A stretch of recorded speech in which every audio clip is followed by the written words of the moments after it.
संगी रे मनमा बसाले भैया मनमा बसाले संगी रे मनमा बसाले भैया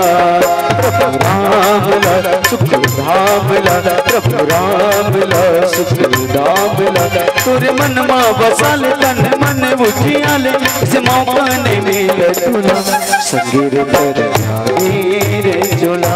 संगीर तर जागी रे जोला संगीर तर जागी रे जोला।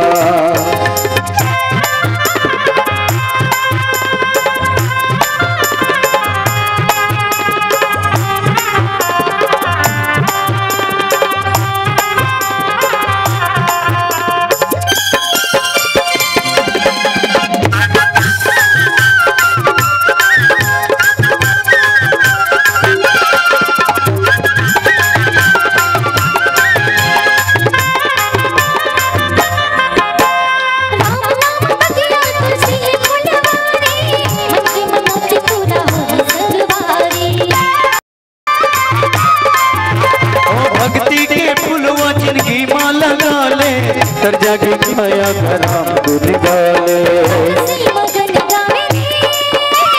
हनुमत मगन नाचना श्री मगन गावे हनुमत मगन नाचना प्रभु राम ला सुख धाम ला सिया राम ला सुख धाम ला तोरे मनमा बसाले तन मन उजियाले ऐसन मौका नहीं मिले तोला संगीत कर जाई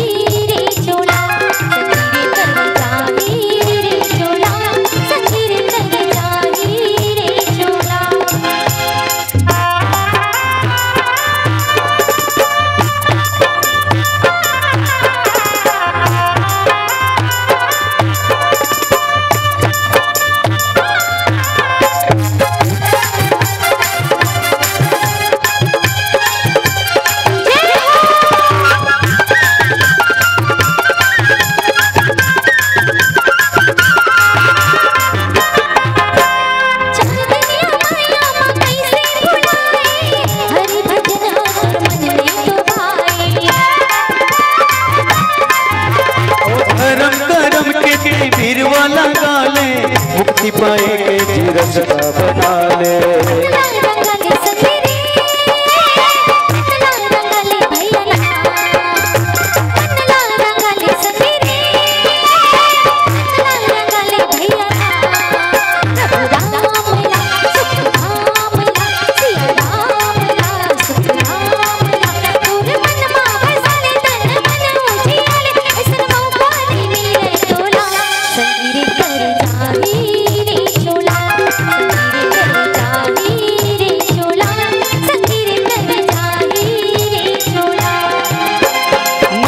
बसाले संगी रे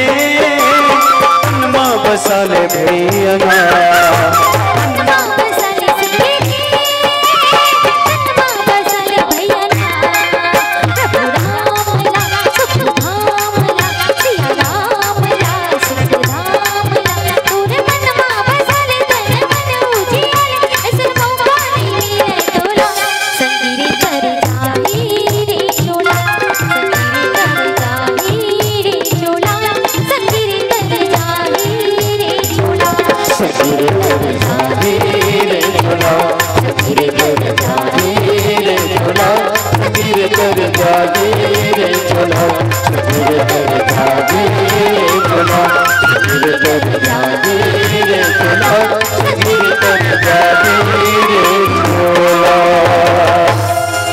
भरत पियरा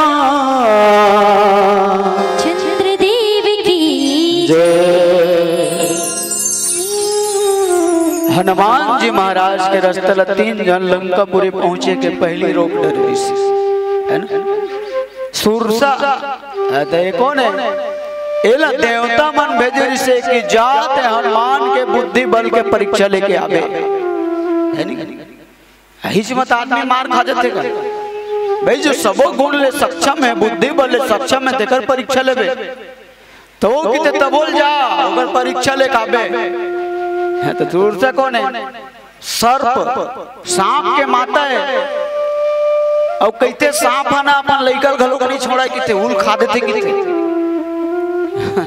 हनुमान जी रोकी तो हनुमान जी समझ गए अपने लइकल खा देते तो मोला हाल छोड़ी। सुरसल निवेदन करी हनुमान जी मोला जान देख दाई भगवान के काम करके आऊं ना तब ते खा लेबे काबर में जाना तो ते परन ठांड रहे और कहते घलो छत्तीसगढ़ी में पेलना सन पंगना हारे से नहीं गए हो किते खाऊं का तो लेन तो खा लेन वो। तब माता सुरसे तो है ना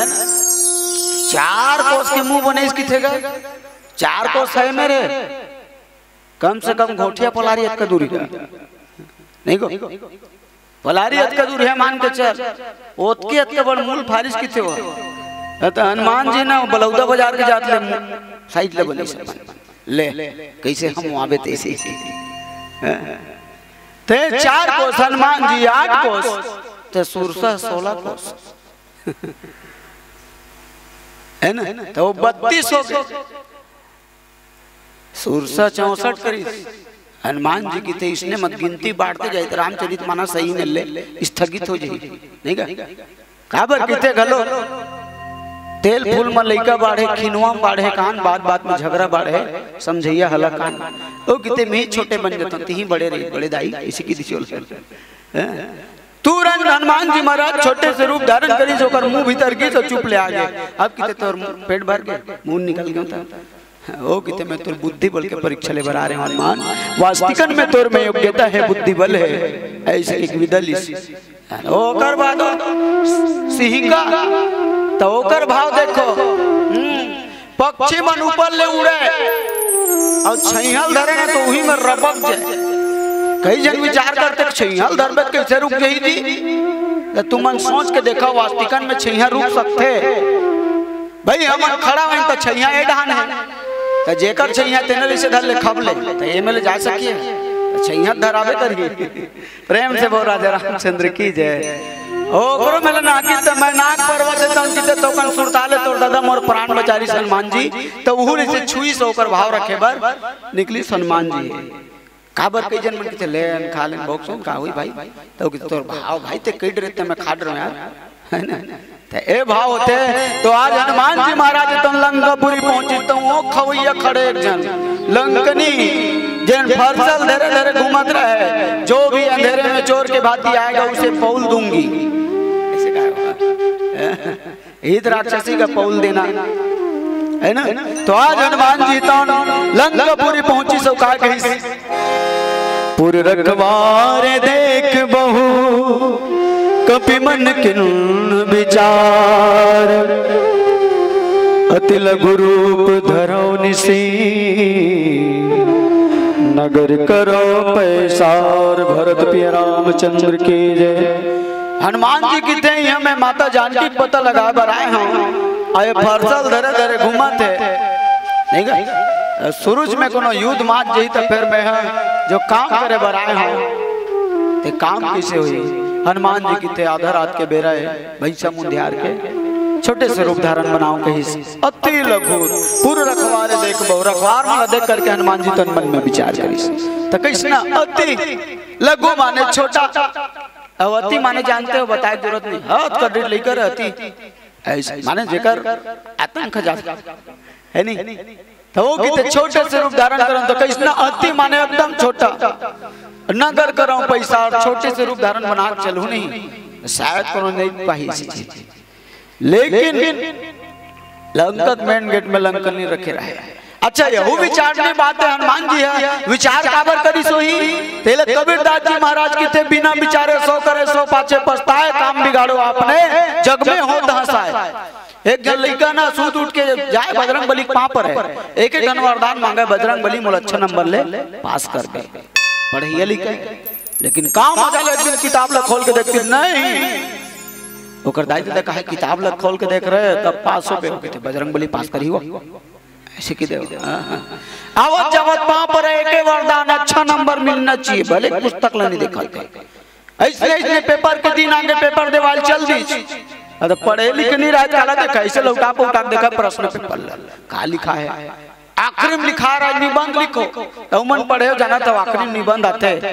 गौ माता पे, होली पे, दिवाली पे, स्वतंत्रता दिवस पे, वो कहते गौ माता सोहलियत पर ही काबर कोनो बता दीगा। गाय 4 टन गोड़ होते, 1 टन कुची होते, गाय दूध देते, दूध से दही बनते, मही बनते, मक्खन निकलते, ओकर से घी बनते, तेला रोटी में डाल के सान सान के खाता। गाय गोबर देते, ओकर से छेना बनते। आजकल तो 2 रुपये किलो हो गए, नहीं गाय गोबर देते, ओकर से छेना बनते, छेना सुखाते था, महतारी मन चूल्हा बनाते हुए गर्मा गर्म भात साग बनते थे, झेलतन खातन।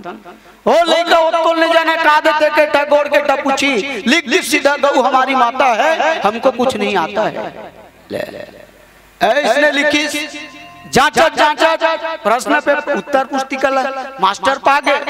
लइका लिखे रहे गौ हमारी माता है, हमको कुछ नहीं आता है। मास्टर गलो को कर उत्तर में लिख दी बैल तुम्हारा बाप है, तुमको नंबर देना पाप है। पढ़े रही भी तबियत नंबर मिल दे, फोकट में दे दी। कोरोना काल में इतना गधा गधा लइका मन पास हो, मैं बता नहीं सकता। ये 30% नहीं लाए तो 99। एक जन ने पूछे मैं कैसे हो गए रे, काका जिंदा है, तो उसने गधा गधा लइका बनाऊ निवेदन करत होई, काश कोरोना 2-3 साल और थी भाई मोर कॉलेज के पास होत ले। अब एक बीमारी आवत भाई वहां पर में बीमारी के कोनो छुबे तो वायरस कोरोना, अब कोनो देख मत आई फूल, भगवान जाने का फूल ही दे। भरत प्रिय रामचंद्र की जय। छुबे तो बीमारी, देखबे तो बीमारी, फिर कान में आते चुगलीचारी करते तीन लका बार बीमारी नहीं हुआ की। भरत प्रिय रामचंद्र की जय, है ना। यही लइका कोरोना काल में भारी दुख पाए हैं जी। काल है ना 3 प्रकार के होते, भूतकाल, वर्तमान काल, भविष्य काल। सियान मन की थे बड़कन काल होते रे, तुम नहीं जाना। अकाल, दुकाल, सुकाल। 2 साल ले भोगन ते कोरोना काल।